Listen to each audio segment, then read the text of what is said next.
जय गुरु जी। संगत जी, सत्संग स्टार्ट करने से पहले मैं मंत्र जाप करूंगी। ओम नमः शिवाय, शिव जी सदा सहाय। ओम नमः शिवाय, गुरु जी सदा सहाय। मेरे परम पिता परमेश्वर के चरणों में मेरा कोटि कोटि प्रणाम। संगत जी, मेरा जो सत्संग है वो बेसिकली मतलब गुरु जी का चमत्कार ही समझिए। जो पहले कभी नहीं हुआ था वो अब कैसे होने लगा है मैं आपको बता नहीं सकती। कैसे जब हमारे घर में कलेश की गूंज होती है तो लोगों को मतलब मज़ा चाहिए, और छोटी छोटी बातों को कैसे वो बड़ा बनाते हैं, क्योंकि जिस पे बीतती है वही समझ सकते हैं कि किसी इंसान का दुख क्या है। लेकिन जिसके साथ सब नॉर्मल हो रहा है तो उनको बातें बनाने के अलावा कोई काम नहीं होता।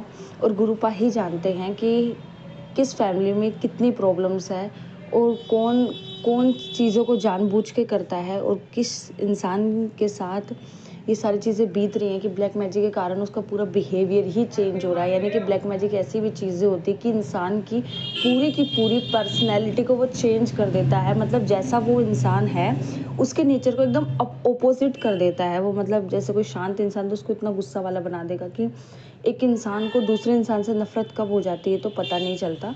किसी किसी इंसान का जेन्युइन नेचर भी होता है। मैं ये भी बताना चाहती हूँ कि सबके साथ ऐसी चीज़ें नहीं होती। कोई चीज़ें जानबूझकर भी करता है, लेकिन अचानक से किसी इंसान का नेचर इतना स्वीट और अचानक से इतना गुस्से वाला हो जाए, मतलब वो कुछ भी किसी के सामने भी कुछ भी बोलते हुए ना करे, बल्कि एक इंसान को शर्मिंदा करने पे लगा रहे, तो इसको बोलते हैं ब्लैक मैजिक है। क्योंकि एक इंसान जो इतना स्वीट नेचर का वो इतने गुस्से में कैसे हो सकता है।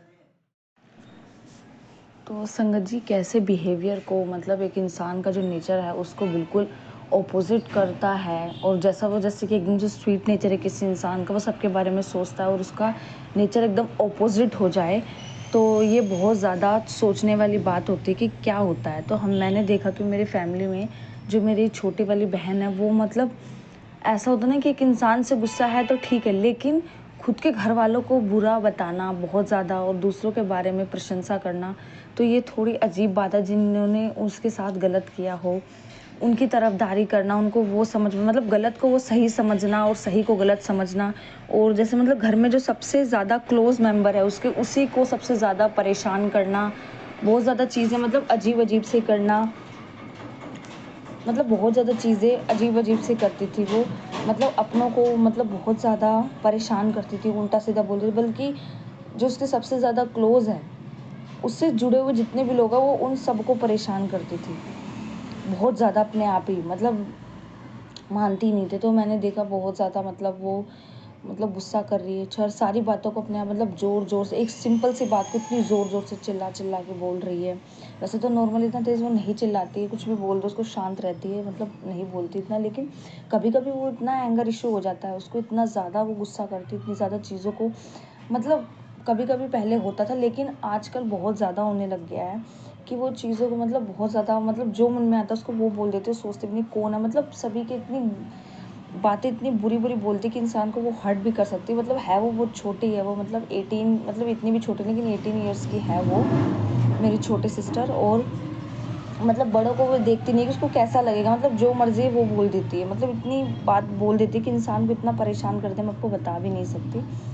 इतनी मतलब कि परेशान करने वाली वो बातें बोल देती है, और उसको रिग्रेट मतलब नहीं होता बिल्कुल उस टाइम पे। फिर अगले टाइम पे उसका नेचर एकदम चेंज हो जाता है, अगले दिन से मतलब एकदम नॉर्मल हो जाती है। जैसे कि कोई कह नहीं सकता ये वही इंसान है, ये कुछ वो कर भी देती है हमारे लिए, तो हम भी शौक हो जाते हैं कि ये ऐसा भी कर सकती है। तो ये सब कुछ गुरुपा की वजह से ही हो रहा है। मेरे भाई बहन जो दोनों वो भी इतना ज़्यादा, कभी कभी उसके साथ भी सेम प्रॉब्लम, मतलब वो इतना कम करते हैं लेकिन वो भी कर देते हैं, ऐसे परेशान करते हैं। और हर शब्द में उनकी गाली निकल जाती है। मेरे जो एक भाई है उसके ज़्यादातर मुँह से वो मानता ही नहीं है, और फिर अचानक से उसका नेचर भी चेंज हो जाता है। मुझे पता है ये सारी जो चेंजेस है वो गुरुपा ही कर रहे हैं मेरी फैमिली मेम्बर्स में, कि जिनसे मतलब उनका मतलब जो नेचर है वो इतना चेंज हो जा रहा है। क्योंकि पहले इतना ज़्यादा जो हो रहा है हमारे घर में दिन पे दिन, गुरुपा मैं आपको सच बताऊं तो जब से गुरुपा हमारी लाइफ में आए हैं तो हमारी जो लाइफ में जो प्रॉब्लम्स आई है उनका लेवल इतना ज़्यादा बढ़ा है ना कि हम सोच भी नहीं सकते। अगर वो नहीं होते तो हम अपनी लाइफ की प्रॉब्लम्स को सॉल्व नहीं कर पाते, क्योंकि हमारी मतलब ऐसा फ़ेज़ हमने देखा है कि फैमिली मेंबर्स में मतलब कोई साथ देने वाले नहीं, पहले मतलब सब सोचते थे साथ देते थे, लेकिन धीरे-धीरे सबका साथ हटता गया। और शुक्र मैं उस दिन का ही मनाती हूँ कि गुरुपा हमारी लाइफ में आए, अगर वो नहीं होते तो हम इतनी सारी प्रॉब्लम्स का सामना नहीं कर पाते। जब से वो आए हैं, जब से हमें पैसों को मतलब पहले दिक्कत हो जाती थी, लेकिन अब कभी भी दिक्कत नहीं हुई है। ऐसा भी दिन आया है कि हमारे घर में मतलब एक ऐसा फ़ेज़ है, मतलब कितने ही पैसे हो हमारे पास, मतलब वो सेविंग्स सब ख़त्म हो जाती थी, इधर-उधर लग जाती थी। लेकिन जब से वो आए हैं, मतलब 10 रुपए भी नहीं होते थे, क्योंकि आपको पता है शहर में हर चीज़ पैसे से आती है, यहाँ तक कि पानी भी, तो वो भी नहीं होते थे कभी-कभी, क्योंकि पैसे तो होते थे मतलब मंथली जैसे 20,000 30,000 होते थे। आपको पता है शहर में हर जगह मतलब बिना कमाए तो कुछ चलता नहीं, और हमने जो भी काम किया वो चला ही नहीं। जैसे कोई लोग देखते थे हमारे कि उसने किया, हमें पता था इससे खतरा, लेकिन उनकी नज़र में आ ही जाता था हमारा काम, और फिर उसके बाद वो चलता ही नहीं था, पता नहीं क्यों। और घर से भी कोई मेंबर आ गए 1-2 बार, उन्होंने देख लिया और घर पे हमने कुछ बता दिया, तो वो काम हमारा होता ही नहीं था। पता नहीं क्यों, नज़र थी या कोई और कारण था, नहीं पता हमें। वो सब गुरुपा ही जानते कि वो काम नहीं हो पाता था। बिज़नेस हमने किया था, दुकान की थी हमने, लेकिन जिसका बिज़नेस किया वो सारे के सारे फ़ेल हो गए। गुरुपा बोलते थे होगा, लेकिन पता नहीं किस कारण हमने सबको बताया, इसलिए किस कारण वो नहीं हो पाया। मतलब चलता था फिर बीच में रुक जाता था, उस वजह से हमें बहुत सारी दिक्कतों का सामना करना पड़ा। लेकिन जब से गुरुपा आए हैं, मैं उस दिन को बहुत-बहुत गुरुपा को थैंक यू बोलती हूँ कि वो जब से आए, जब से हमारे घर में ₹1 की भी प्रॉब्लम नहीं हुई है। जय गुरु जी, शुक्राना।